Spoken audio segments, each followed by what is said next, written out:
আসসালামু আলাইকুম। আমি Mohammad Alim Al Razi, C category pharmacist, Adrita medical hall, পশ্চিম মোল্লার ট্যাক, দক্ষিণখান, ঢাকা। আজকে আলোচনা করব B1, B6 এবং B12 সম্পর্কে। B1, B6 এবং B12 ভিটামিন ই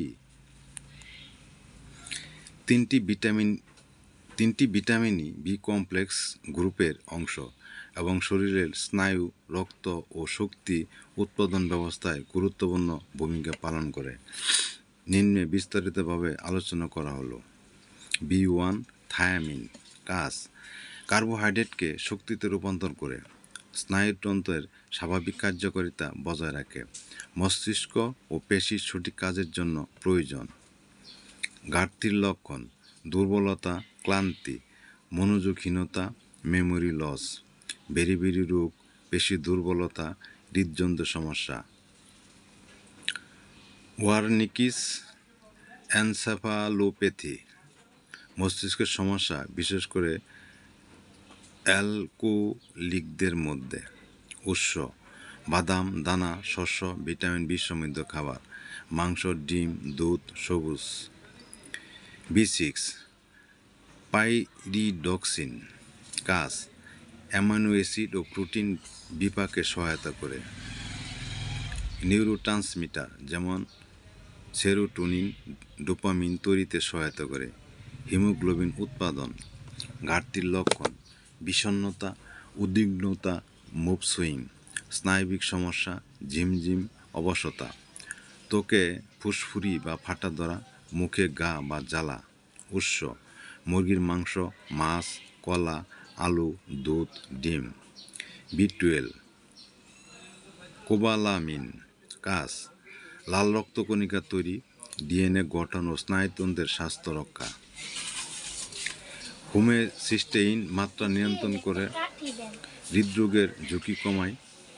ঘাটতির লক্ষণ: মেগালোব্লাস্টিক অ্যানিমিয়া, স্মৃতিভ্রংশ, বিভ্রান্তি, হাত পা ঝিমঝিম করা, দুর্বলতা, ক্লান্তি। উৎস: প্রাণীজ উৎস, মাছ, মাংস, দুধ, ডিম, লিভার।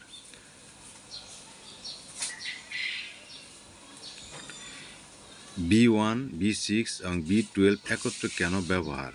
উপকারিতা: স্নায়ুজনিত রোগের চিকিৎসায়, যেমন নিউরোপ্যাথি, ব্যথা, ঝিমঝিম। ডায়াবেটিক নিউরোপ্যাথি, শরীরে ক্লান্তি ও দুর্বলতা কমাতে। বয়স্কদের স্নায়বিক স্বাস্থ্য রক্ষায়, মস্তিষ্কের কার্যক্ষমতা ও মনোযোগ বৃদ্ধিতে সহায়তা।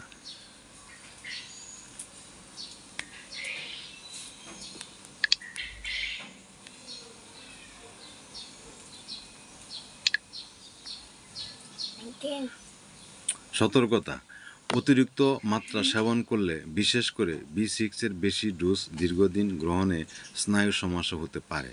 চিকিৎসকের পরামর্শ ছাড়া নিয়মিত ইনজেকশন বা হাই ডোজ সাপ্লিমেন্ট গ্রহণ করা ঠিক নয়। উপসংহার: ভিটামিন B1, B6 ও B12 আমাদের স্নায়ু, রক্ত, শক্তি এবং মানসিক স্বাস্থ্যের জন্য অপরিহার্য। এই তিনটি সম্মিলিত সাপ্লিমেন্ট বিভিন্ন নিউরোলজিক্যাল ও শারীরিক দুর্বলতার চিকিৎসায় ব্যাপকভাবে ব্যবহৃত হয়।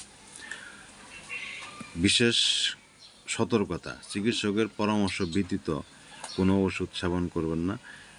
চিকিৎসক যেভাবে ওষুধ সেবন করতে বললেন সেভাবে ওষুধ সেবন করবেন। আপনার সুস্থতাই আমার কাম্য। সকলকে ধন্যবাদ। আসসালামু আলাইকুম।